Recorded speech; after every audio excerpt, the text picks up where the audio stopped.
माननीय प्रधानमंत्री जी,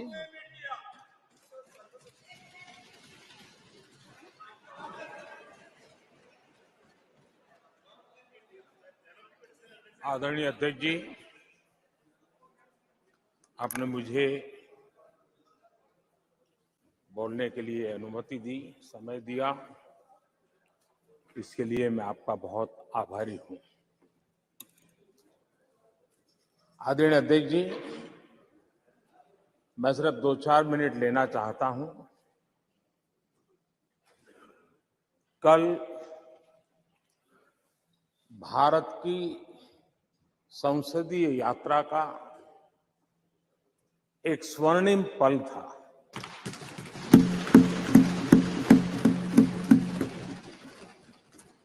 और उस स्वर्णिम पल के हकदार इस सदन के सभी सदस्य हैं।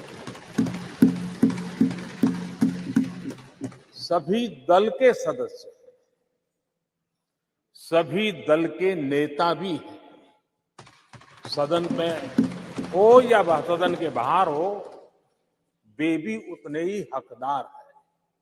और इसलिए मैं आज आपके माध्यम से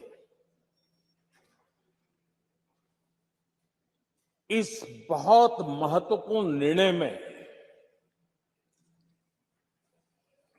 और देश की मातृशक्ति में नई ऊर्जा भरने में ये कल का निर्णय, और आज राज्यसभा के बाद जब हम अंतिम पड़ाव भी पूरा कर लेंगे, देश की मातृशक्ति का जो मिजाज बदलेगा, जो विश्वास पैदा होगा, वो देश को नई ऊंचाइयों पर ले जाने वाली एक अकल्पनीय, अप्रतिम शक्ति के रूप में उभरेगा, ये मैं अनुभव करता हूं।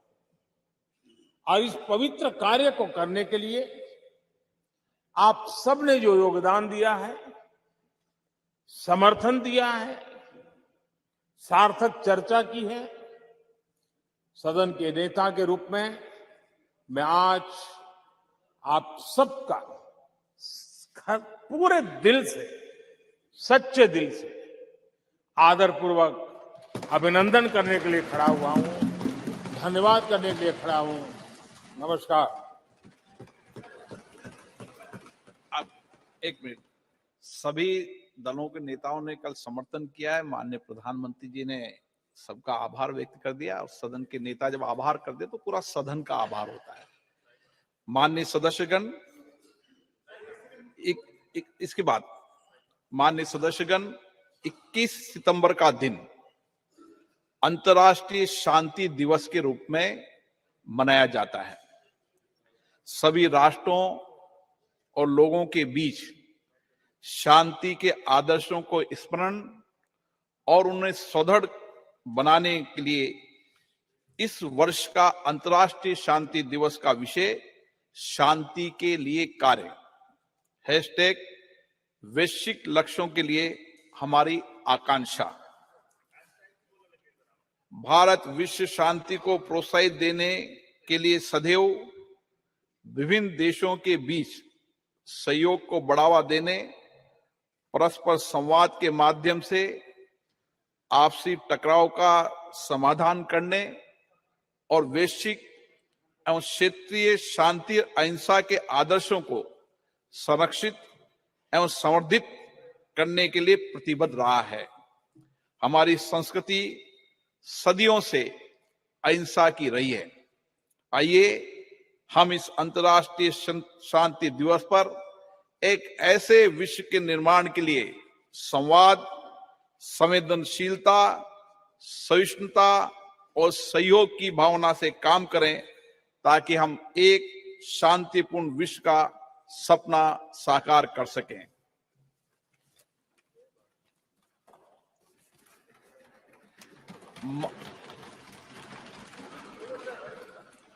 माननीय सदस्यगण, अंतरिक्ष के क्षेत्र में हमारी महत्वपूर्ण उपलब्धियों के लिए पूरे देश को बधाई देते हुए मुझे बेहद खुशी हो रही है। इन उपलब्धियों से प्रत्येक भारतीय गौरवान्वित हुआ है और वैश्विक स्तर पर हमारे देश का कद बढ़ा है। 23 अगस्त 2023 को चंद्रमा के दक्षिणी ध्रुव के पास उतरने वाला पहला देश बनकर हमने एक ऐतिहासिक उपलब्धि हासिल की है। चंद्रयान 3 की मिशन की सफलता हमारे वैज्ञानिकों के अथक प्रतिबद्धता का प्रमाण है, जो निरंतर ब्रह्मांड के सुदूर क्षेत्रों तक पहुंचने का प्रयास करते आए हैं। इस सदन के माध्यम से मैं इस अभूतपूर्व उपलब्धि के लिए इसरो के सभी वैज्ञानिकों और इंजीनियरों और भारत के लोगों को बधाई देता हूं। भारत विश्व कल्याण के लिए अपनी सफलताओं और उपलब्धियों को दूसरों के साथ साझा करने में विश्वास रखता है। इसलिए हमने चंद्रयान 3 की सफलता को विश्व के वैज्ञानिक समुदाय और पूरी मानवता को समर्पित किया है। हमारे प्रज्ञान रोवर ने हमें चंद्रमा पर sulphur, oxygen, aluminium, calcium, iron जैसे तत्वों की मौजूदगी सहित अन्य अमूल्य जानकारी भेजी है, जिससे अंतरिक्ष के बारे में मानव ज्ञान में वृद्धि होगी और भावी अभूतपूर्व खोजों का मार्ग प्रशस्त होगा। 23 अगस्त को राष्ट्रीय अंतरिक्ष दिवस के रूप में मनाना उचित होगा। एक ऐसा दिन होगा जो हमारी भावी पीढ़ियों को जीवन में उच्च महत्वाकांक्षाएं रखने और उन्हें साकार करने के लिए कड़ी मेहनत के लिए प्रेरित करता रहेगा। मैं चंद्रमा पर चंद्रयान 2 के पद चिन्हों को तिरंगा पॉइंट और चंद्रयान 3 के लैंडिंग स्थल को शिव शक्ति पॉइंट का नाम दिए जाने का भी स्वागत करता हूं। ये नाम हमारी सदियों पुरानी विरासत के सम्मान के साथ हमारी वैज्ञानिक महत्वाकांक्षाओं और प्रयासों के प्रतीक हैं। अंतरिक्ष अन्वेषण के क्षेत्र में प्रगति जारी रखते हुए चंद्रयान 3 की सफलता के 10 दिनों के भीतर हमने 2 सितंबर 2023 को अपना पहला सौर मिशन आदित्य L1 लॉन्च किया। ये सूर्य का अध्ययन करने वाला हमारा पहला वैज्ञानिक मिशन है, जिससे सूर्य के भीतर होने वाली भौतिक प्रक्रियाओं और पृथ्वी पर उनके प्रभाव के बारे में जानकारी में वृद्धि होगी। चंद्रयान 3 और आदित्य L1 सफल अंतरिक्ष कार्यक्रम होने के साथ ही भारत की वैज्ञानिक और तकनीकी शक्ति के उदय और हमारी प्रतिभा और क्षमता के प्रतीक हैं। इन दोनों मिशनों में बड़ी संख्या में महिला वैज्ञानिकों ने आगे बढ़कर नेतृत्व किया है, जिससे नए भारत में महिलाओं के योगदान का पता चलता है। इन दोनों मिशनों को पूरी तरह से भारत में डिजाइन और निर्मित किया है। हमारे अंतरिक्ष कार्यक्रम की जो बात दूसरों से अलग करती है, वह हमारी सभी परियोजनाओं में कम लागत। इससे अंतरिक्ष प्रौद्योगिकी में हमारी बढ़ती क्षमताओं के साथ साथ हमारे वैज्ञानिकों की प्रतिभा का परिचय भी मिलता है। इन उपलब्धियों के फलस्वरूप भारत ने अंतरिक्ष के क्षेत्र में विश्व में अग्रणी देशों में अपना स्थान बनाया है। ये सभी उपलब्धियां प्रधानमंत्री माननीय नरेंद्र मोदी जी के नेतृत्व में भारत सरकार के अथक प्रयासों से संभव हुई है। प्रधानमंत्री बनने से पहले भी श्री मोदी जी अंतरिक्ष में गहरी रुचि रही है और चंद्रयान मिशनों के साथ उनका गहरा भावनात्मक जुड़ाव रहा है। 2008 में जब चंद्रयान 1 का सफल प्रक्षेपण हुआ था, वो इसरो गए और व्यक्तिगत रूप से वैज्ञानिकों को बधाई दी। 2019 में जब अंतिम समय में कुछ तकनीकी खराबी के कारण चंद्रयान 2 वांछित उद्देश्य प्राप्त नहीं कर पाए, तो उन्होंने हमारे वैज्ञानिकों के बीच जाकर उन्हें विफलताओं की चिंता किए बिना लक्ष्य प्राप्ति के प्रयास के लिए प्रेरित किया। कोविड-19 के समय जब पूरी दुनिया संकट में जूझ रही थी, ऐसे में माननीय प्रधानमंत्री श्री नरेंद्र मोदी जी इस विपदा का उपयोग अवसर के रूप में किया करते हुए अंतरिक्ष क्षेत्र सहित देश की अर्थव्यवस्था के विभिन्न क्षेत्रों में महत्वपूर्ण सुधार लाने के लिए प्रयासरत रहे। उनके इन्हीं प्रयासों के फलस्वरूप हम विश्व अंतरिक्ष शक्ति बनने की दिशा में आगे बढ़ रहे हैं। पिछले कुछ सालों में अंतरिक्ष स्टार्टअपों की संख्या में रिकॉर्ड वृद्धि हुई है। पिछले साल निजी क्षेत्र में निर्मित पहले रॉकेट विक्रम एस का प्रक्षेपण हुआ है। युवा स्कूली छात्रों ने 2 उपग्रह आजादी सेट और आजादी सेट 2 लॉन्च किए। अंतरिक्ष प्रौद्योगिकी क्षेत्र में हमें महत्वपूर्ण सफलता मिली है, जैसे प्रक्षेपण वाहनों का परीक्षण एक बार में 104 उपग्रह लॉन्च करके हमने विश्व रिकॉर्ड बनाया है। इन उपलब्धियों के फलस्वरूप भारत में दुनिया का नजरिया बदला है। हमारे देश को लेकर विश्व समुदाय के दृष्टिकोण में बदलाव आया है। माननीय प्रधानमंत्री नरेंद्र मोदी जी के दूरदर्शी नेतृत्व और विज्ञान और नवाचार को बढ़ावा देने के कारण ही संभव हो पाया है। हमारा सफल अंतरिक्ष कार्यक्रम उनके जय विज्ञान जय अनुसंधान के आह्वान का सबसे बड़ा प्रमाण है। ये विज्ञान और नवाचार का सबसे अच्छा उदाहरण है, जिसमें स्टार्टअप एमएसएमई को बढ़ावा मिला है, रोजगार अवसरों का सृजन हुआ है, हमारे विकास को भी गति मिली है। कृषि, मत्स्य पालन, संचार, नेविगेशन, राष्ट्रीय सुरक्षा सहित हमारी अर्थव्यवस्था के सभी क्षेत्रों में योगदान के माध्यम से हमारा अंतरिक्ष कार्यक्रम देश के लोगों के जीवन में गुणात्मक परिवर्तन ला रहा है। हमें विश्वास है इन उपलब्धियों में हमारी आने वाली पीढ़ियों को बड़े सपने देखने और अपने सपनों को साकार करने के लिए कड़ी मेहनत की प्रेरणा मिलेगी। सभी देशवासियों को 2047 तक एक विकसित भारत बनाने के लिए मिलकर कार्य करना होगा और अपने आप को पुनः समर्पित करना होगा। मुझे विश्वास है ये प्रतिष्ठित सदन इस ऐतिहासिक उपलब्धियों में प्रधानमंत्री मोदी जी के नेतृत्व की सराहना करने, भारत के लोगों विशेष रूप से युवाओं का उत्साहवर्धन करने तथा महिलाओं के योगदान के साथ सभी संगठनों और व्यक्तियों के योगदान की सराहना करने में मेरा साथ देगा। सभा पटल पर रखे जाने वाले पत्र। Item number 1 Shri Ashwini Kumar Choubey. अध्यक्ष महोदय, आपकी अनुमति से मैं आज की संशोधित कार्यसूची के क्रम संख्या 1 पर अपने नाम के आगे पर्यावरण, वन एवं जलवायु परिवर्तन मंत्रालय से संबंधित सूचीबद्ध विवरण सभा पटल पर प्रस्तुत करता हूं।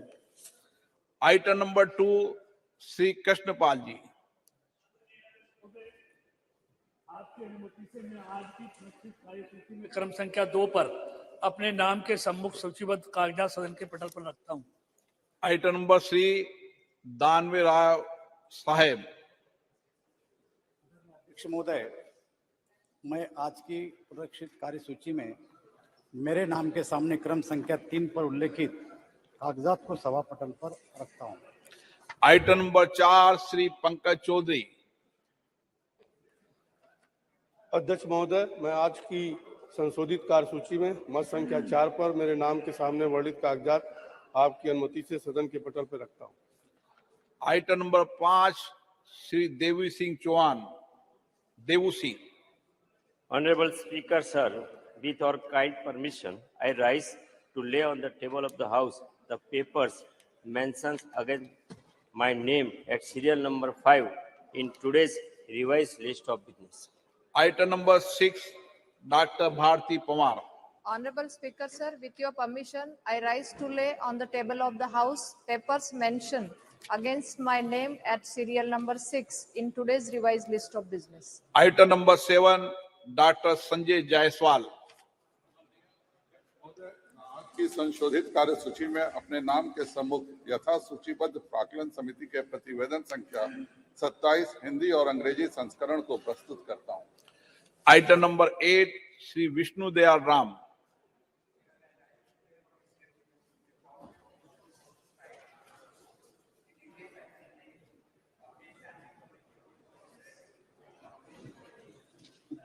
Reforms as listed against my name at serial number 8 in today's list of business. Item number 9 Shri Jagannath सरकार। आज की कार्यसूची में क्रम संख्या 9 पर मेरे नाम के समक्ष यथा सूचीबद्ध शिक्षा, बाल, महिला, युवा और खेल संबंधी स्थायी समिति के उच्चतर शिक्षा में राष्ट्रीय शिक्षा नीति 2020 के कार्यान्वयन संबंधी 356 व प्रतिवेदन अंग्रेजी और हिंदी में सभा पटल पर रखता हूं। आइटम नंबर 10 श्री तापिर गांव। Honorable Speaker, sir, I raise to lay on the table a copy of each of the 355, 356, 357, 358 and 359 report of the Standing Committee on Transport, Tourism and Culture listed against my name at serial number 10 in today's order paper. Item number 11 doctor Mahesh Sharma. With your permission, I rise to lay on the table a copy of the 149th report on the subject implementation of Pradhan Mantri TB Mukt Bharat Abhiyan in Hindi and English of the Standing Committee on Health and Family Welfare. Item number 12 Shri Devu Singh Chauhan. Honorable Speaker, sir, in pursuance of the Direction 73A of the Honorable Speaker Lok Sabha, I would like to lay a statement showing status of implementation of the recommendations, observations contained in the 44th report of Standing Committee on Communication and Information Technology on demands for grants 2023-24 pertaining to Department of Post on the table of the House. Item number 13 Shri Pralhad Joshi ji. Sir, with your permission, I rise to move the following, that this House do agree with the 45th report of the Business Advisory Committee presented to the House on 20th September 2023. प्रश्न है कि सभा कार्य मंत्रणा समिति दिनांक 20/9/2023 का सभा में प्रस्तुत 45वां प्रतिवेदन से सहमत है। जो सदस्य इसके पक्ष में हाँ कहें, जो सदस्य विरोध में ना कहें, मेरे विचार में निर्णय हाँ वालों के पक्ष में, हाँ वालों के पक्ष में प्रतिवेदन स्वीकृत हुआ। आइटम नंबर 14 चंद्रयान 3 मिशन की सफलता, अंतरिक्ष क्षेत्र में हमारे राष्ट्र की अन्य उपलब्धियों के बारे में आज चर्चा होगी। मैं सभी माननीय सदस्यों से आग्रह करता हूं कि सभी वो अपने विचार रखें। पर्याप्त सबको अवसर दूंगा, लेकिन सब बोल लें, ऐसी मेरी अपेक्षा है। From the House under what rule this, whether it is 184 493 under what rule? Item number 14 मैंने शुरू किया है। इसका विषय श्री राजनाथ सिंह जी।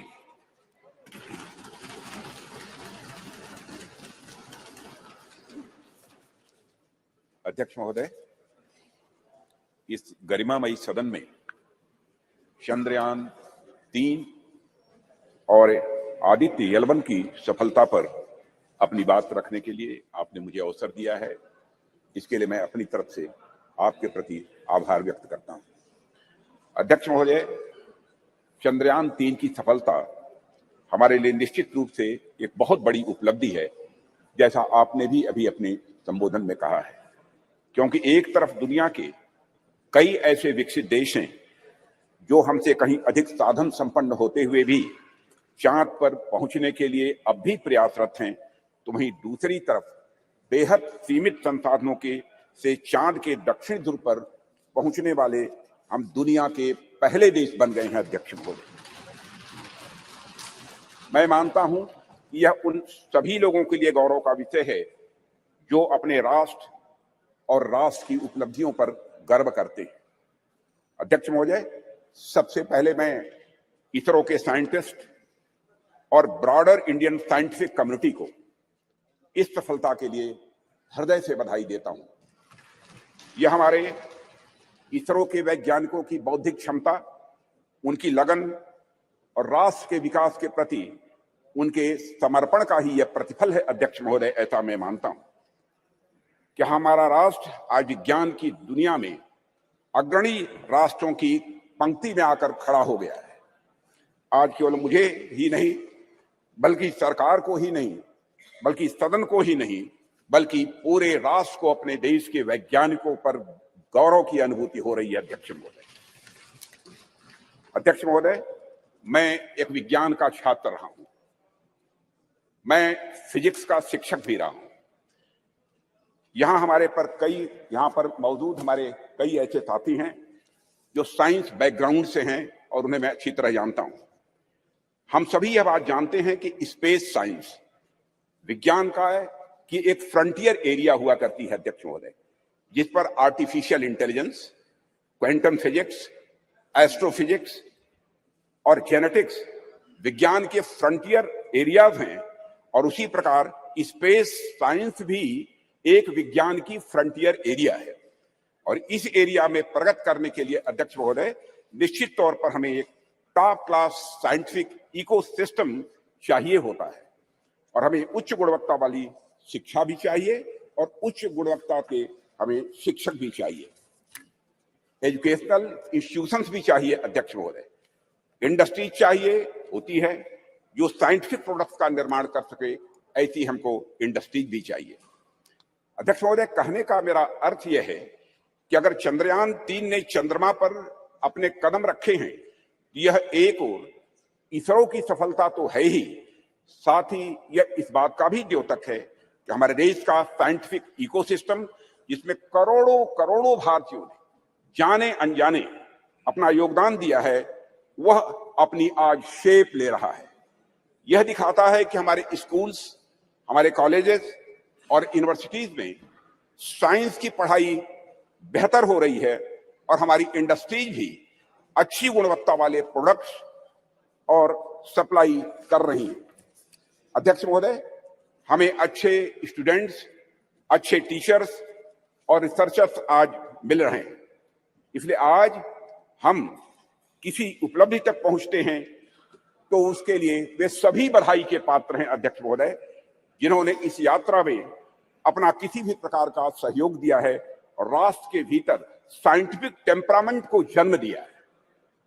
और अध्यक्ष महोदय, जब मैं यहां साइंटिफिक टेम्परामेंट की बात कर रहा हूं, तो उससे मेरा मतलब कुछ वैज्ञानिक उपकरणों के, कुछ साइंटिफिक अपरेटस के केवल डेवलप कर लेने भर से नहीं है, यह हमारे कहने का तात्पर्य नहीं है। साइंटिफिक टेम्परामेंट की यदि मैं बात कर रहा हूं, तो साइंटिफिक टेम्परामेंट से मेरा आशय यह है कि वैज्ञानिकता और तार्किकता, ये दोनों हमारी सोच में हो, वह हमारे बात और हमारे व्यवहार में हो, और वह हमारे स्वभाव में भी। आवश्यक नहीं हम जब विज्ञान का विषय पढ़ें तभी हम साइंस से दो चार हों, बल्कि हम आर्ट्स, म्यूजिक और साथ ही साथ एस्थेटिक्स भी पढ़ें तो हम उसमें भी साइंटिफिक अप्रोच रख सकें। मैं इस साइंटिफिक टेम्परामेंट की यहाँ पर अध्यक्ष महोदय बात कर रहा हूं और हम सब इस संबंध में बड़े भाग्यशाली हैं अध्यक्ष महोदय कि यह टेम्परामेंट प्राचीन काल से ही हम भारतवासियों को विरासत में मिला हुआ है। आप देखें, चाहे हमारे प्राचीन ग्रंथ वेद हों या फिर उपनिषद देख लें या फिर स्मृति ग्रंथ देख लें, सर्वत्र आपको विज्ञान या फिर विज्ञान से युक्त विचारों के दर्शन करने को मिलेंगे।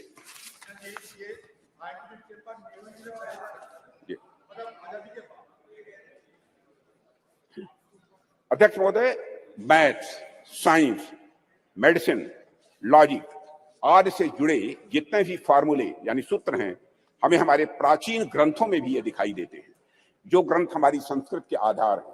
इनके मैं उदाहरण दे सकता हूं, लेकिन लंबा समय लगेगा अध्यक्ष महोदय, उस विस्तार में मैं नहीं जाना चाहता हूं। अध्यक्ष महोदय, कभी कभी कुछ लोगों द्वारा यह भी कहा जाता है और कुछ ऐसे लोग हमारे सदन में भी हो सकते हैं कि हमारी सांस्कृतिक विरासत और साइंटिफिक टेम्परामेंट के बीच विरोधाभास है। कुछ ऐसे भी मानने वाले लोग हमारे देश में हैं। यहां तक कहा जाने लगा कि अगर आप साइंटिफिक टेम्परामेंट के हैं तो आप पीपल की पूजा कैसे कर सकते हैं, आप नीम की पूजा कैसे कर सकते हैं, आप तालाब की पूजा कैसे कर सकते हैं, या फिर आप गाय को माता कैसे कह सकते हैं। अध्यक्ष महोदय, अगर आप वैज्ञानिक की तरफ सोचते हैं तो मूर्ति पूजा कैसे कर सकते हैं, यह कहने वाले लोग हमारे देश में हैं। महोदय, बात तो यहां तक अब होने लगी है कि संस्कृत का विरोध करना, विरासत का विरोध करना, यह प्रगतिवाद यानी प्रोग्रेसिव होने का सूचक हो गया है। और प्रगतिवाद वह नहीं रह गया जो प्रगति की बात करे, बल्कि प्रगतिवाद वह हो गया जो अपनी संस्कृत और विरासत का केवल विरोध करे, वह भी इसलिए कि उसे विरोध करना है। पूछा जाने लगा कि भारतीय संस्कृति और विज्ञान का भला आपस में क्या लेना देना है, इन दोनों में आपस में क्या रिश्ता है। भारत में कभी धर्म और विज्ञान का सामंजस्य रहा ही नहीं है, यह भी कहने वाले लोग हैं। विपक्ष के हमारे कुछ मित्रों का ऐसा भी आरोप रहता है, क्योंकि राज्यसभा में मैंने सुना था कि भारतीय संस्कृति और विज्ञान एक साथ चल ही नहीं सकते हैं, ऐसी उनकी मान्यता है। अध्यक्ष महोदय, इनका ऐसा मानना है कि संस्कृति विज्ञान की विरोधी होती है। मैं इस सदन के माध्यम से उनके इन प्रश्नों का जवाब देने की भी अपनी तरफ से कोशिश करूंगा। भारत में यदि कोई व्यक्ति यह कहता है कि हमारी संस्कृति विज्ञान की विरोधी है, तो मुझे लगता है कि उस व्यक्ति को न तो हमारी संस्कृति का स मालूम है और न ही विज्ञान का व मालूम है। हमारे जो भी साथी विज्ञान का उद्गम पश्चिम के विचारों से मानते हैं, उन्होंने अगर इतिहास पढ़ा होगा तो मालूम होगा निश्चित रूप से उन्हें कि पश्चिम में ऐसे अनेक उदाहरण देखने को मिले हैं जहां चर्च और धर्म की मान्यताओं के खिलाफ जाने पर, वैज्ञानिक बातें कहने पर व्यक्तियों को जहर दे देना या उन्हें जिंदा जला देना यह आम बात सी हो गई थी। अध्यक्ष महोदय, उनको अपने वैज्ञानिक विचार छिपाकर कहने पड़ते थे, पर आज से लगभग 2000 साल पहले आर्यभट्ट ने जब कहा था कि हमारी पृथ्वी अपने एक्सिस पर घूमती है, तो क्या उनका विरोध हुआ था? बाराहमीर ने जब यह सिद्धांत दिया कि पृथ्वी का गुरुत्वाकर्षण बल, ग्रेविटेशनल फोर्स, हर वस्तु को अपनी तरफ खींचता है, तो क्या किसी व्यक्ति ने बाराहमीर के इस सिद्धांत को अधर्म कहा था? जब भी भारत में किसी ने कोई नया वैज्ञानिक सिद्धांत दिया है अध्यक्ष महोदय, तो भारतीय समाज ने उस व्यक्ति को ऋषि के रूप में प्रतिष्ठित किया है अध्यक्ष महोदय। और मेरा मानना है कि संस्कृति के बगैर कल्चर के बगैर, विज्ञान और विज्ञान के बगैर कल्चर या संस्कृति अधूरी है। संस्कृति और विज्ञान दोनों एक दूसरे से जुड़ने के बाद ही अध्यक्ष महोदय वह पूर्णता को प्राप्त करते हैं। दोनों को एक दूसरे का पूरक कहा जा सकता है, क्योंकि दोनों ही मनुष्यता के लिए भी यह आवश्यक है। इसका एक छोटा सा लेकिन बहुत ही महत्वपूर्ण उदाहरण मैं आपके सामने रखना चाहूंगा। अध्यक्ष महोदय, लगभग 2 वर्ष पहले उत्तराखंड में भूस्खलन के रूप में एक दुर्भाग्यपूर्ण आपदा आई हुई थी। मैं समझता हूं कि सदन के सभी सम्मानित सदस्यों की इसकी जानकारी होगी, जिसके कारण एक सुरंग में हमारे कुछ मजदूर फंस गए थे। अब इससे निपटने के लिए यहां पर विज्ञान की भूमिका सामने आएगी। हमने सेंसर आदि के माध्यम से यह पता लगाया कि मजदूर सुरंग में कहां फंसे हुए हैं। उसके बाद हमने हेलीकॉप्टर से उन लोगों को वहां से निकालने में भी कामयाबी हासिल की। लेकिन अध्यक्ष महोदय, जैसे ही सुरंग से पहले मजदूर को बाहर निकाला गया, अन्यथा कोई न ले, जैसे ही मजदूर को सुरंग से बाहर निकाला गया, बाहर निकलते ही इसने दोनों हाथ ऊपर करके बड़ी तेजी के साथ जय घोष किया, बद्री विशाल की जय। अध्यक्ष महोदय, इस वाकये ने सारी दुनिया को बताया कि धर्म और विज्ञान किस तरह से यह आपस में जुड़े हुए हैं। एक दूसरे से अलग नहीं है धर्म और विज्ञान, बल्कि यह एक दूसरे से जुड़े हुए हैं। निश्चित रूप से विज्ञान ने उस मजदूर को सुरंग से बाहर निकालने में, अध्यक्ष महोदय, बहुत बड़ी भूमिका निभाई है, इसमें कहीं दो मत नहीं। लेकिन उन मजदूर बंधुओं को सुरंग के भीतर जिसने जिजीविषा की शक्ति प्रदान की, जिसने साहस प्रदान किया, जिसने मनोबल प्रदान किया, जिसने आखिरी समय तक प्रयास करते रहने की शक्ति प्रदान की, वह और कुछ नहीं, हमारा सांस्कृतिक विश्वास ही था अध्यक्ष महोदय, जिसने कि यह संबल उन्हें प्रदान किया। अध्यक्ष महोदय, वह हमारी कल्चर, वह हमारी संस्कृति ही थी जिसने सुरंग में फंसे उस मजदूर को यह भरोसा दिलाया कि वह इस संकट से बचकर निकल जाएगा, उसके ईश्वर इस संकट से उसे निकाल लेंगे, यह उसका विश्वास था, भरोसा था। अध्यक्ष महोदय, हमारी आस्था, हमारी संस्कृति इंक्लूसिव नेचर की है, समावेशी यह स्वभाव की है। हमारा सांस्कृतिक राष्ट्रवाद हमें अखिल मानवता के बंधुत्व का पाठ पढ़ाता है। हम सबने देखा कि जियो पॉलिटिकल दृष्टि से काफी कठिन जो वैश्विक परिस्थितियों के बावजूद हम G20 समिट का हमारे प्रधानमंत्री नरेंद्र मोदी जी के नेतृत्व में हम सफल आयोजन कर सके, एवं न्यू दिल्ली डिक्लेरेशन पर भी हम कंसेंसस जुटाने में पूरी तरह से कामयाब रहे। अध्यक्ष महोदय, इसके पीछे हमारे प्रधानमंत्री द्वारा हमारी प्राचीन ज्ञान परंपरा से दिया गया संदेश है, जिसमें पूरी मानवता को एक सूत्र में बांध दिया है। प्रधानमंत्री जी ने ही कहा था, one world, one family, one future. Bharat का यही विश्वास, भारत का यही बंधुत्व का भाव प्रधानमंत्री जी ने G20 की सफलता पर भी मुखरित किया, जब उन्होंने यह कहा था कि यह केवल भारत की सफलता नहीं है, बल्कि पूरे विश्व की यह सफलता है। अध्यक्ष महोदय, विज्ञान तो वैल्यू न्यूट्रल होता है। ये वैल्यू न्यूट्रल क्या है, मैं आगे इसको विस्तार में बताने की कोशिश करूंगा। चंद्रयान जैसे अंतरिक्ष यान हो, या परमाणु के भीतर छिपी शक्ति हो, या फिर DNA एडिटिंग की टेक्नोलॉजी हो, विज्ञान हमेशा यह मूल्य निरपेक्ष होता है, यानी वैल्यू न्यूट्रल होता है। विज्ञान हमें परमाणु शक्ति का ज्ञान दे सकता है अध्यक्ष महोदय, लेकिन वह संस्कृति ही है, वह कल्चर ही है जो हमें मार्ग दिखलाएगी उस परमाणु शक्ति का उपयोग हम ऊर्जा के रूप में स्वयं के विकास में करते हैं, या फिर हथियार के रूप में अन्य का विनाश करने में हम करते हैं। कहते हैं, with great power comes great responsibility. इसलिए जैसे जैसे हमारी शक्ति बढ़ती जाती है अध्यक्ष महोदय, वैसे वैसे हमारे संस्कारों का महत्व भी स्वाभाविक रूप से यह बढ़ता जाता है।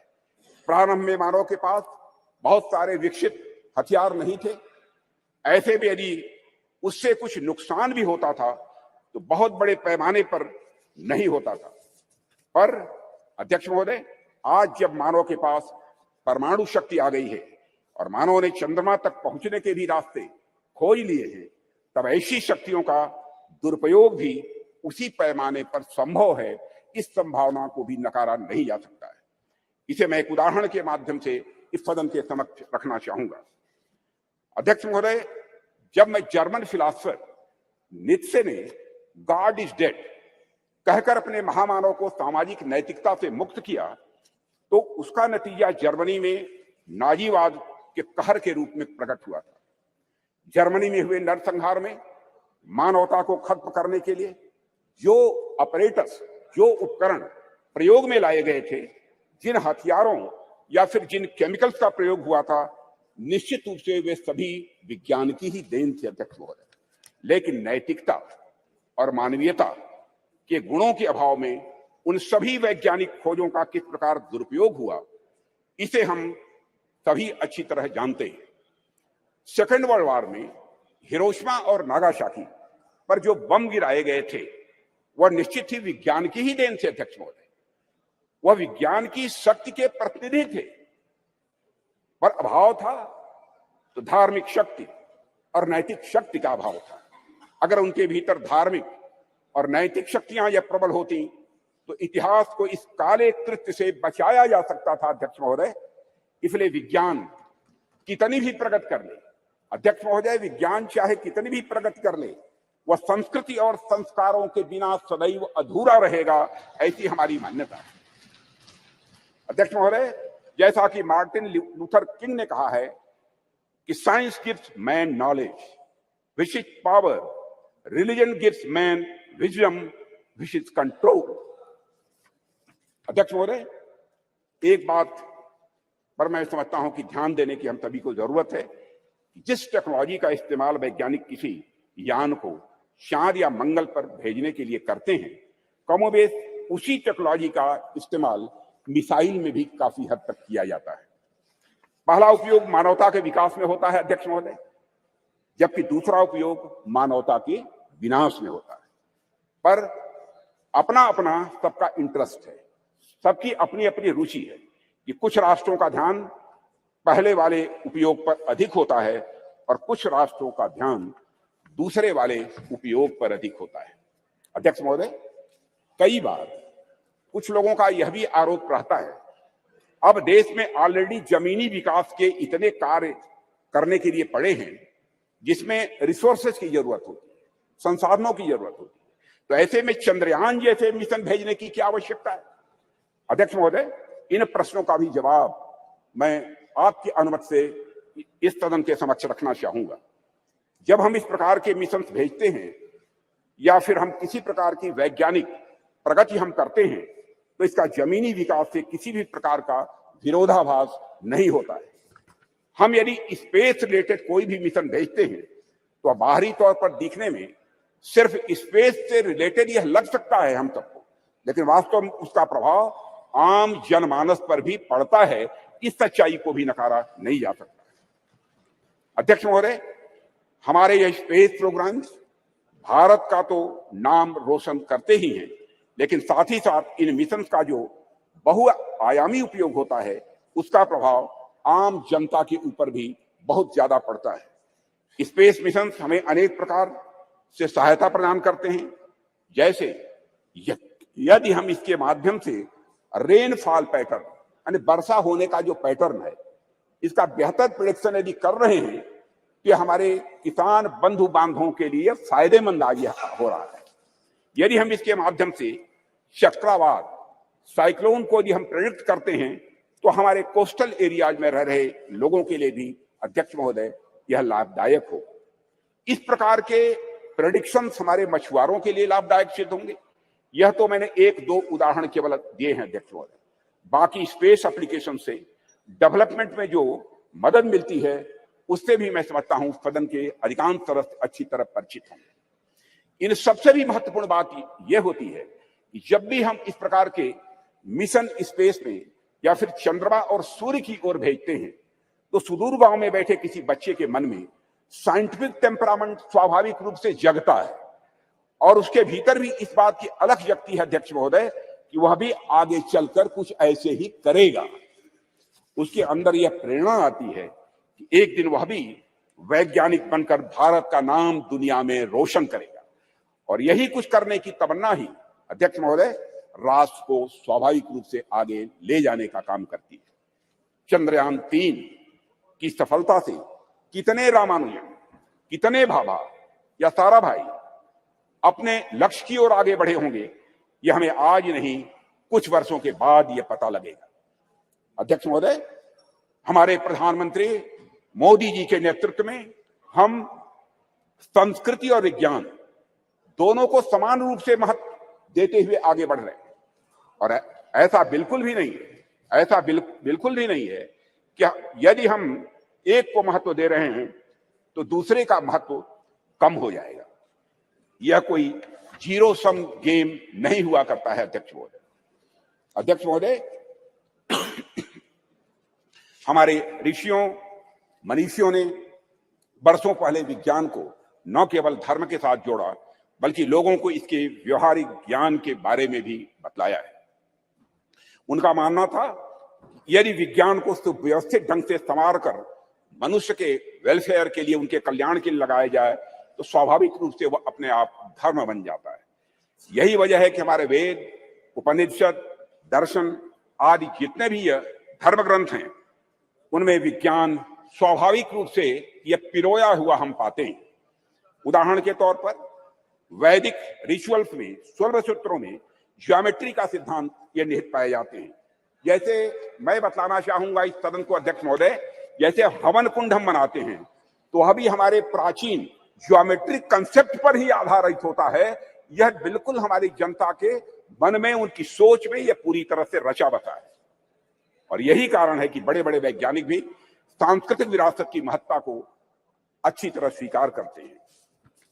अध्यक्ष महोदय, अभी चंद्रयान 3 की सफलता के नायक डॉक्टर यश सोमनाथ, जिनका पूरे सदन ने अभिनंदन किया, उनके साथ सारे वैज्ञानिकों का अभिनंदन किया, डॉक्टर यश सोमनाथ जी ने भी इस बात की ओर इशारा किया था कि वेदों में कई सारी वैज्ञानिक पृष्ठभूमि वाली बातें कही गई है।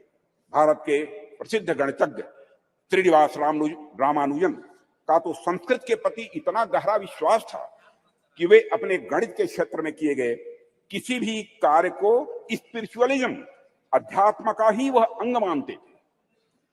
और अध्यक्ष महोदय, इसीलिए जो लोग यह कहते हैं कि हमें अपनी संस्कृति से विरक्त होकर विज्ञान को अपनाना चाहिए, दरअसल उन लोगों का यह समझना पड़ेगा उन्हें कि संस्कृत और विज्ञान एक दूसरे के विरोधी नहीं है, बल्कि संस्कृत और विज्ञान एक दूसरे के पूरक है।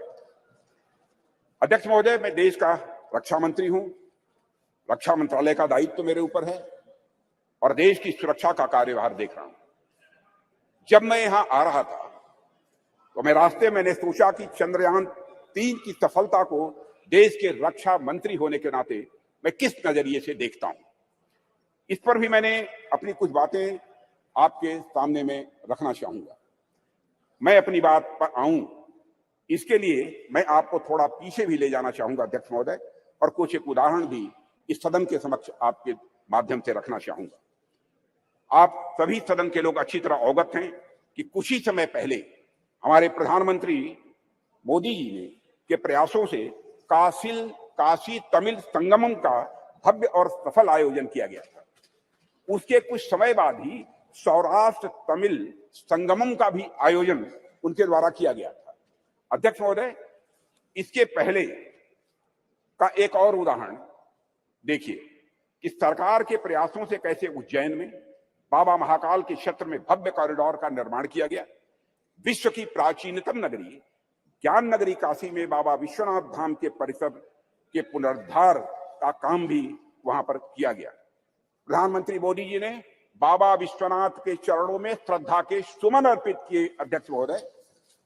और राम मंदिर का एक और उदाहरण इसके साथ ही अध्यक्ष महोदय में देना चाहूंगा। जो रामचंद्र जी देश के जनमानस में निवास करते हैं, उन राजा जी को अयोध्या में निवास करना कितना मुश्किल कार्य हो गया था। जाने कितनी पीढ़ियां इस प्रतीक्षा में ही निकल गई कि रामलला के मंदिर का निर्माण कभी होगा कि नहीं होगा। सैकड़ों वर्षों से राम मंदिर बनने का सपना पाले बैठे उन भक्तों ने इसे बस एक सपना भर ही मान लिया था, कभी न पूरा होने वाला सपना ऐसा मान लिया था। पर माननीय प्रधानमंत्री जी के नेतृत्व में सरकार का प्रयास देखिए अध्यक्ष महोदय कि आज अयोध्या में राम मंदिर के निर्माण का कार्य बड़े जोर शोर के साथ चल रहा है। और अध्यक्ष महोदय, राष्ट्र में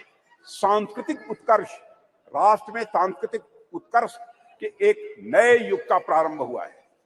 राष्ट्र के प्रयासों से भगवान राम अपने नए अवतार में जल्द ही जनता के सामने होंगे और यह भारतवासियों की मैं समझता हूं एक बहुत बड़ी, बहुत शानदार यह उपलब्धि होगी। अध्यक्ष महोदय, इस प्रकार के कुछ और उदाहरण देखिए। गंगा जैसी अनेक नदियों का पुनरुद्धार किया गया। हम देशव्यापी अभियान चलाकर हम गंगा, यमुना और नर्मदा जैसी नदियों की सफाई और उनके संरक्षण का कार्य कर रहे हैं। ऐसे ही अनेक उपक्रम सरकार द्वारा किए जा रहे हैं जो हमारी संस्कृति और परंपरा से जुड़ी चीजों को सहेजने और सुरक्षित रखने का वो काम कर रहे हैं। अध्यक्ष महोदय, आप सभी राष्ट्र के उपयुक्त विकास के लिए अनेक प्रकार की सुरक्षा से भी मैं समझता हूं सदन के सम्मानित सदस्य अच्छी तरह अवगत होंगे।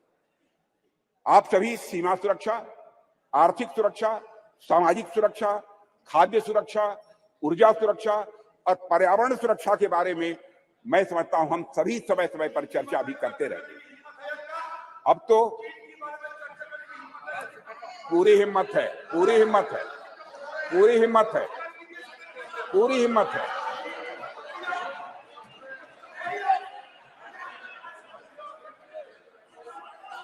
पूरी हिम्मत है, पूरी हिम्मत है। मत मत मत इतिहास में मत ले जाओ अधीर रंजन जी, इतिहास में मत ले जाओ। मान्य सदस्य प्लीज, चर्चा चीन पर भी। अध्यक्ष महोदय, अरे भाई अब सुन लिया आपकी बात, मेरी बात सुन ली।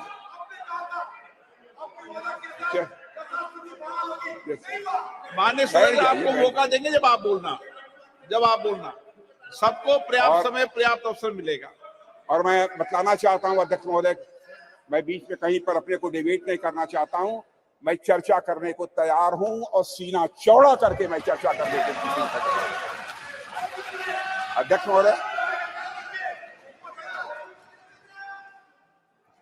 महोदय, आप सभी राष्ट्र के उपयुक्त विकास के लिए अनेक प्रकार की सुरक्षा से हमारे सदन के सम्मानित सदस्य अवगत होंगे। आप सभी सीमा सुरक्षा, आर्थिक सुरक्षा से अवगत होंगे। आप सभी सीमा सुरक्षा, आर्थिक सुरक्षा, सामाजिक सुरक्षा और खाद्य सुरक्षा, ऊर्जा सुरक्षा और पर्यावरण सुरक्षा के बारे में भी अवगत होंगे। अब तो स्पेस और साइबर सुरक्षा, स्पेस और साइबर सिक्योरिटी जैसे नए नए डायमेंशन की इसमें जुड़ गए हैं अध्यक्ष महोदय। पर इनके साथ ही अध्यक्ष महोदय, सिक्योरिटी का एक और भी आयाम है जिसमें सुरक्षा उतनी ही आवश्यक है जितनी बाकी सब में है, और वह डायमेंशन है हमारी संस्कृति का, हमारी कल्चर का। और इसे मुझे कोई नाम देना हो तो उसे मैं सांस्कृतिक सुरक्षा और कल्चरल सिक्योरिटी का नाम यहां देना चाहूंगा। और अध्यक्ष महोदय, जब मैं यहाँ कल्चर अथवा संस्कृति के बारे में कुछ कह रहा हूं, उससे मेरा मतलब हमारी जीवन पद्धति से, हमारे लाइफ सिस्टम से। संस्कृति से मेरा मतलब हमारे खान पान, वेशभूषा, रीति रिवाज, रहन सहन और हमारे विचारों से है। अध्यक्ष महोदय, मैं किसी राष्ट्र के अस्मिता को अक्षुण्ण रखने के लिए जिस तरह से वहां की सीमाई सुरक्षा और बाकी अन्य चीजों की सुरक्षा आवश्यक होती है, उसी प्रकार उसकी अस्मिता को बनाए रखने के लिए वहां की संस्कृति की सुरक्षा भी उतनी ही आवश्यक होती है। और अध्यक्ष महोदय, और इन उदाहरणों से मैंने यह स्पष्ट करने का प्रयास किया है कि हमारी सरकार भारतीय सांस्कृतिक विरासत को तवज्जो देते हुए सांस्कृतिक सुरक्षा के प्रति भी उतनी ही गंभीर है जितनी अन्य बाकी सुरक्षा के प्रति हमारी सरकार गंभीर है। अध्यक्ष महोदय, आज जब यहाँ पर चंद्रयान की चर्चा हो रही है, तो मैं सांस्कृतिक पुनर्जागरण के इन उदाहरणों को आपके सामने क्यों रख रहा हूं। अध्यक्ष महोदय, वैसे तो ये दोनों निश्चित रूप से अलग अलग विषय हैं, इसमें कहीं दो मत नहीं है, पर ध्यान से देखेंगे तो यह सदन के सभी सम्मानित सदस्य यह पाएंगे कि इनके भीतर एक गहरा संबंध है, इन दोनों के बीच एक गहरा रिश्ता है। अध्यक्ष महोदय, विश्व का इतिहास उठाकर कोई देखे तो आप पाएंगे कोई भी ऐसा राष्ट्र नहीं है, कोई भी ऐसा समाज नहीं है जिसने सांस्कृतिक पुनर्जागरण के बिना आर्थिक, सामाजिक, राजनीतिक और वैज्ञानिक प्रगति की हो। दुनिया में कोई देश नहीं मिलेगा। जब तक संस्कृति समाज को जीवंत नहीं करती, उन्नत नहीं करती, उसे एक दिशा नहीं देती, तब तक समाज जड़ बना रहता है। और अध्यक्ष महोदय, अगर हम और आप अपनी गरिमा, अपनी आगामी पीढ़ी को यही बताएंगे अब तक हमारा जितना वैज्ञानिक विकास हुआ है वह केवल बाहर देशों के ज्ञान की नकल पर ही हुआ है, तो क्या हम अपने बच्चों को इस क्षेत्र में किसी भी सूरत में आगे बढ़ा पाएंगे? धीरे हमारे अंग्रेजों ने अगर हमें अब तक यही पढ़ाया हो कि हमारा सारा का सारा ज्ञान दूसरे देशों की कॉपी भर है, उनकी नकल भर है, तो क्या श्री डॉक्टर सोमनाथ एवं इसरो के अन्य वैज्ञानिक भारतीय ज्ञान के बल पर अध्यक्ष महोदय कभी चांद तक पहुंचने का सपना शायद वह कभी न देख पाते? अगर उन्हें इस बात का विश्वास हुआ, अगर उनके मन में संकल्प जगा, तो इसलिए कि उन्हें मालूम था उनके पूर्वज आर्यभट्ट थे, उनके पूर्वज वराहमिहिर थे, उन्हें मालूम था कि उनके पूर्वज भास्कराचार्य थे, उनके पूर्वज ब्रह्मगुप्त थे और उनके पूर्वज सवाई जय सिंह थे। अध्यक्ष महोदय, इसलिए उनको यह प्रेरणा प्राप्त हुई। अध्यक्ष महोदय, हम सोचे कि एक बच्चा है जिसे समाज की प्रगति में केवल विदेशी नाम पढ़ाए जा रहे हैं, दूसरा बच्चा है जिसे ऐसे नाम पढ़ाए जा रहे हैं जो उसके अपने समाज से रहे। ऐसे में किस बच्चे से आप अधिक कॉन्फिडेंस और मनोबल की उम्मीद करेंगे? यह स्वाभाविक है अध्यक्ष महोदय कि वैसे तो मुझे बाहरी नामों से कोई इतराज नहीं है अध्यक्ष महोदय, ज्ञान विज्ञान में उनका भी महत्वपूर्ण योगदान है, यह भी मैं स्पष्ट करना चाहूंगा। पर हमारे बच्चों के मन मस्तिष्क में केवल और केवल बाहरी नाम यदि छाए रहे तो ऐसी स्थिति में बच्चा अपने बल पर समाज के विकास के सपने को जीवन में कभी नहीं देख सकता है। उसमें सपने भी आएंगे तो बाहर के समाज के विकास के ही सपने आएंगे। इसलिए अध्यक्ष महोदय, जब हम महिलाओं और छोटी बच्चियों को इंस्पायर करने की बात करते हैं तो हमें यह प्रयास करते हैं कि उनके सामने विमेन आइकन का उदाहरण रखें। तो जब हम भारतीय बच्चों को इंस्पायर करने के लिए, प्रेरित करने का हम प्रयास करते हैं, तो क्या हमारा यह कर्तव्य नहीं होना चाहिए कि हम उनके सामने भारतीय आइकन्स का भी उदाहरण प्रस्तुत करें? इसलिए अगर हमें अपने समाज, अपने राष्ट्र को आगे ले जाना है अध्यक्ष महोदय, हम अपने समाज और संस्कृति से सीखें, हमारे अपने आइकन्स को अपने बात व्यवहार में प्रतिष्ठित करें और उनका अनुकरण करें। यही हम सभी के लिए श्रेयस्कर होगा। अध्यक्ष महोदय, एक बात और मैं यहां कहना चाहूंगा और वह यह है कि चंद्रयान 3 की सफलता में देश की नारी की शक्ति की योगदान की मैं यहां चर्चा करूंगा। पूरा सदन अच्छी तरह जानता है कि इस मिशन में महिला साइंटिस्ट का भी बहुत बड़ा महत्वपूर्ण योगदान है। यह मिशन अगर इतना सफल हो पाया है तो इसके पीछे हमारे देश की नारी शक्ति का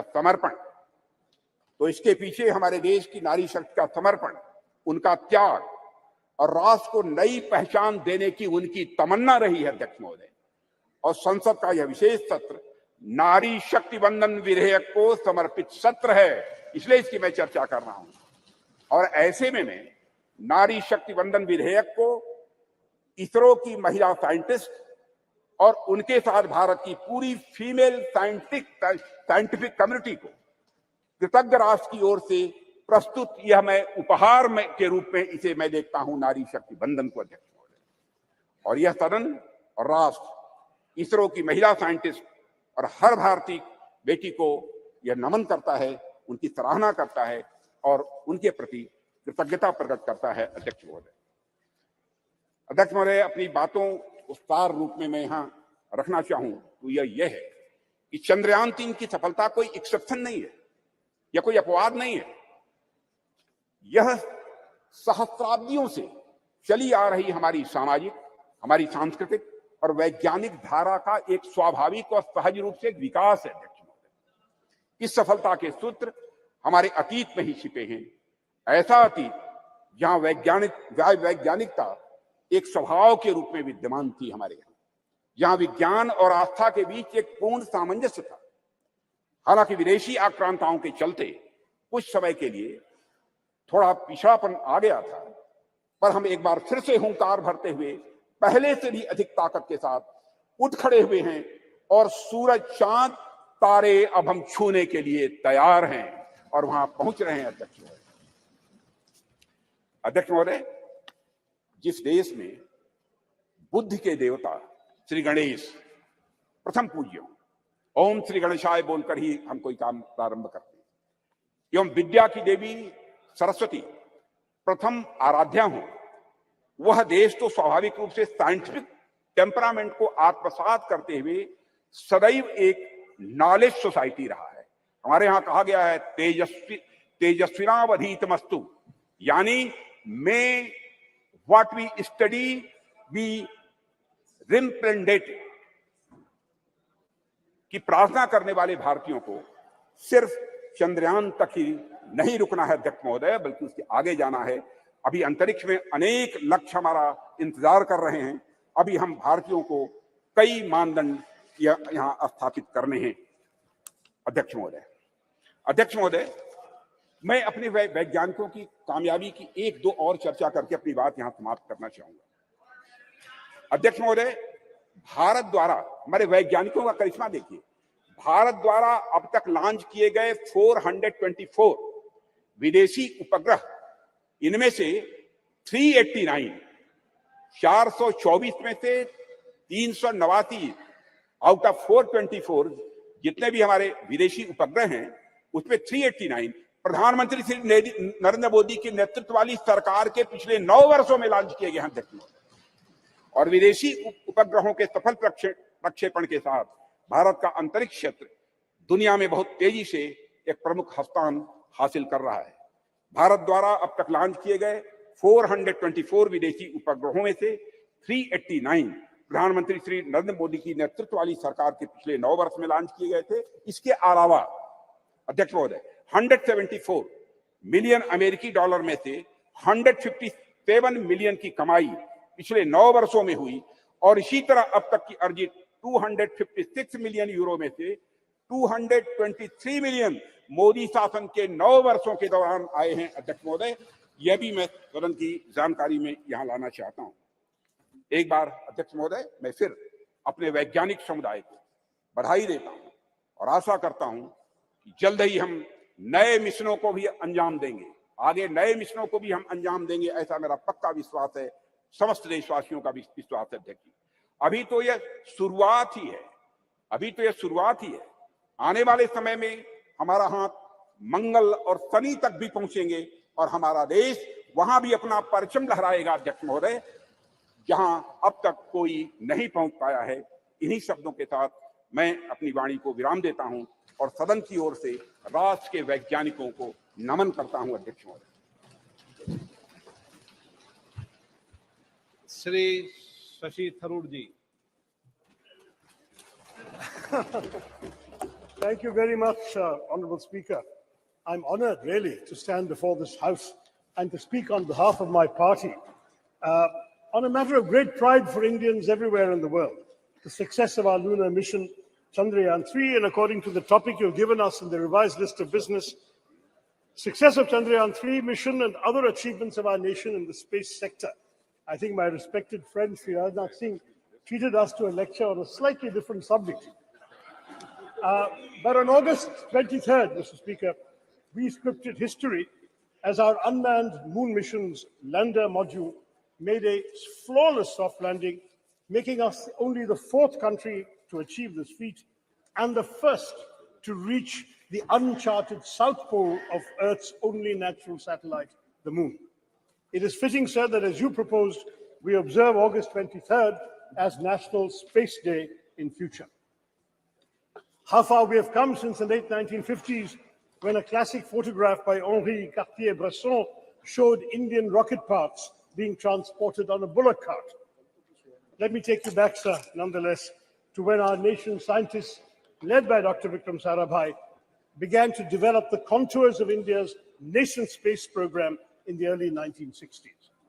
Back then, the coastal village of Tumba in the outskirts of Thiruvananthapuram was identified as an ideal location, given its latitude and natural geological features, to allow for rocket launches and allied research.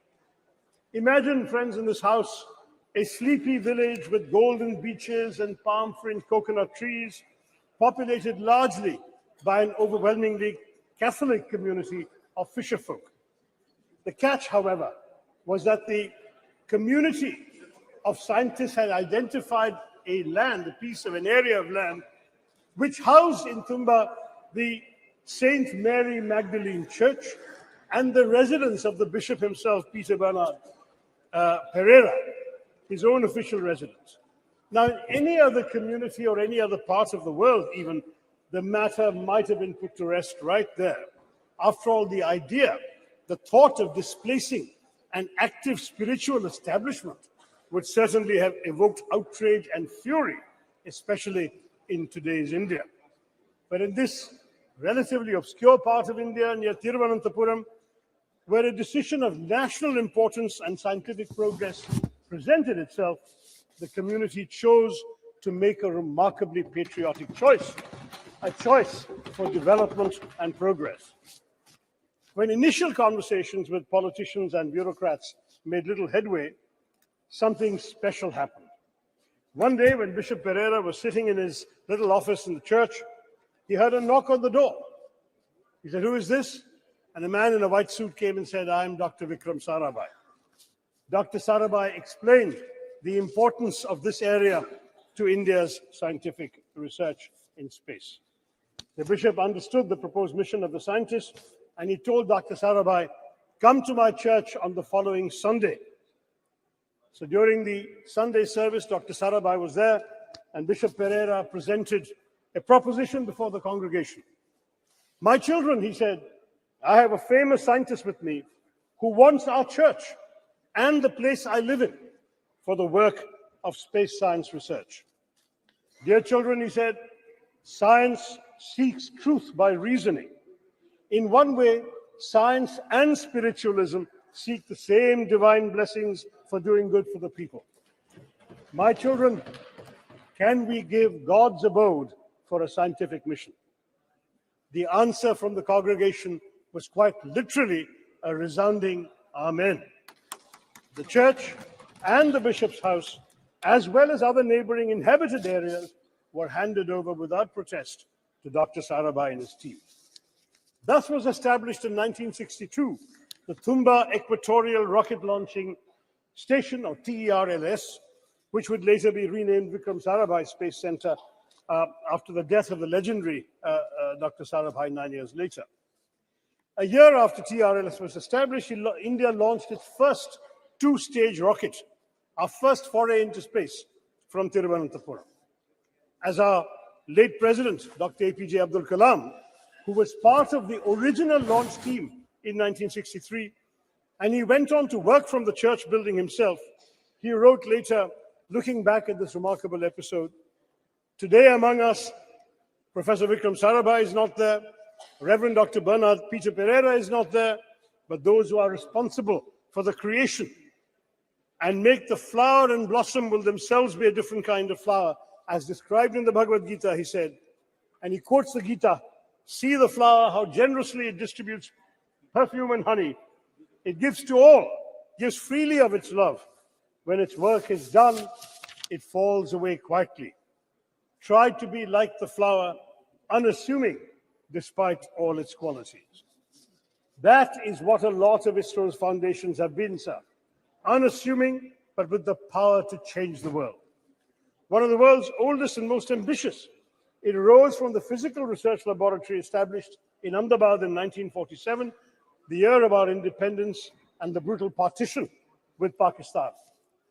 Our visionary first Prime Minister, Jawaharlal Nehru, then created the Indian National Committee for Space Research, or INCOSPA, marking our country's official entry into space exploration. This committee was set up on the recommendation of the Scientific Advisory Committee to the Cabinet for the promotion and exploration of space and its utilization for peaceful purposes, a committee led by the legendary Homi Bhabha. Then in 1962, as we've seen, TRLS was established. On 15th August 1969, our 22nd Independence Day, under the trusted guidance of Vikram Sarabhai, INCOSPAR and TRLS became the Indian Space Research Organization, ISRO giving Indian space a developmental boost. There was a tragic setback, as I mentioned, when Dr. Sarabhai died suddenly of a heart attack at the age of just 52. Dr. Satish Dhawan, the head of the Indian Institute of Science in Bangalore, was invited by then Prime Minister Indira Gandhi to lead the organization because she knew that the vision and legacy of Vikram Sarabhai could only be fulfilled by someone like Dhawan. He accepted the invitation, though on condition that the headquarters be shifted to Bangalore, and guided ISRO as a leader who is still admired by many. In July of 1979, sir, our first satellite launch vehicle failed, and Mr. Dhawan, an exemplary leader, took responsibility for it. He gave a statement saying, "Dear friends, we have failed today. I want to support my technologists, my scientists, my staff, so that next year they succeed." The very next year, they did succeed. This is ISRO's history. Every setback became a stepping stone to greater success. And so we Indians are proud of our space program for good reason. Since then, ISRO has undertaken missions to the moon, Chandrayaan 1, 2, and 3, and the failure of 2 became a stepping stone to the success of 3, to Mars, the Mangalyaan Mars Orbiter mission. And we have created our own launch vehicles and satellites. Moreover, of course, as the Speaker has said, India launched the Solar Observatory Aditya L1 this month and aims to put 2 or 3 people into low Earth orbits by the end of this year to emulate the legendary Rakesh Sharma, who orbited the planet on a Soviet spacecraft in 1984. Notably, Indian space research is the only program which has been a civilian program from the very beginning. We are focused on the development angle, like the use of space for rural development, weather forecasting, and communication, in addition to high-end research. And this year is just the beginning. India's space program is set literally to skyrocket. Experts predict that India could account for at least 10% of the global space economy in the next decade, up sharply from 2% currently. India's space program bolsters our development, having made important contributions even in seemingly unrelated areas such as disaster management, education, healthcare, agriculture, fisheries, and urban planning. Moreover, it serves India's global diplomacy as well, sir, enhancing our credibility and influence. Those who once scoffed at the idea that a poor developing country aspired to send rockets into space must concede that India is now a technological force to be reckoned with in the world. To my mind, there is yet another sterling triumph within India's Chandrayaan moment. It has become a good occasion to recognize the alumni of unsung engineering colleges everywhere in India. Indians are rightly and justifiably obsessed with the IITs, but Chandrayaan 3's landing, especially 4 years after the failure of Chandrayaan 2, was attributable to many, many scientists from far less glamorous educational backgrounds. While the ISRO chairman, S. Somnath, is a product of TKM College of Engineering in Kollam, represented by my friend Premachandran, at least 8 of his other colleagues graduated from the College of Engineering, CET, Thiruvananthapuram. Somnath Institution was founded in 1956 by a successful Muslim cashew merchant, Tangal Kunju Musliar, abbreviated soon enough to TKM, and has gone on to establish a stellar local reputation, while CET in my constituency, established in 1939 as the first engineering college in then Travancore state, retains its record and repute as the premier engineering college in the state of Kerala. Yes, at least 7 more engineers from CET were involved in the Chandrayaan 3 success, and there were others, alumni from small engineering colleges in Tamil Nadu, in small towns throughout India.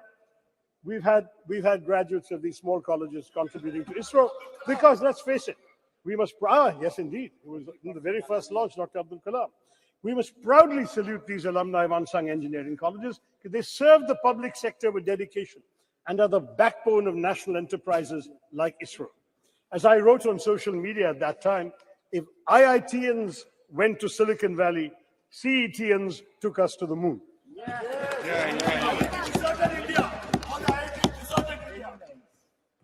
I would also like to point out that many of the stalwarts in our space program have been women scientists and engineers. Some 20% of ISRO's key personnel are women. And as women increasingly excel in science and technology studies, this number may only go up.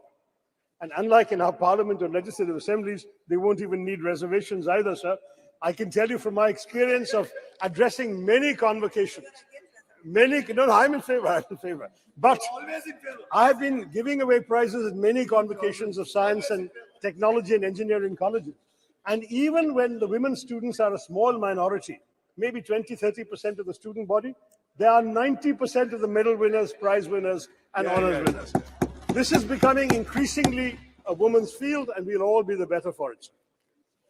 Now, the only thing that disappoints me today is that some in the government seek to make this their moment to bask in glory and polarize the country by speaking as if all space endeavors only began in 2014. First in the ancient years of the Vedas, and then in 2014. I mean, that's what we're hearing today. Now, the truth is, sir, that our space successes are a consequence of continuity in our national governance, and what has been achieved today stands on the shoulders of many past achievements, as I have described to you with my stories earlier. Any mature democracy would recognize that grooming the brilliance of our scientists, developing infrastructure, R&D, and global synergies on technology cannot be achieved unilaterally by any one government. This is the achievement of successive years of making the right governance choices. For example, we've heard so much about Aditya L1 mission. It began in 2006, sir. It took 17 years to be conceived, planned, executed, and finally launched this year. Thus, the Chandrayaan triumph is truly pan-Indian. Across, I hope, the political divide, it does not belong to any one person or any one party. If we all came together yesterday to affirm the solidarity we all feel for women's reservation bill, let us also come together, sir, to recognize the collective contributions of all governments in bringing glory to India's space endeavors. But after all, who can deny India owes its remarkable progress in space exploration in large part to Pandit Nehru's dedication to developing a scientific temper amongst the Indian people, his understanding of technology's role in national development, and his faith in the country's scientists. Though India was indeed beset by poverty, illiteracy, food insecurity, and disease, Nehru knew that it must and could aim for the stars. We did not have much money, and we relied on ourselves. Nehru's doctrine of self-reliance, though he didn't use the word Atmanirbharta, the concept was there, within very tight budgetary constraints, had an enduring influence on India's space program, exemplified by ISRO's decision, even in this Chandrayaan-3, to take a slower, fuel-saving approach to the moon. Both Mangalyaan and Chandrayaan-3 were the least expensive ventures of their kind, costing about 1/10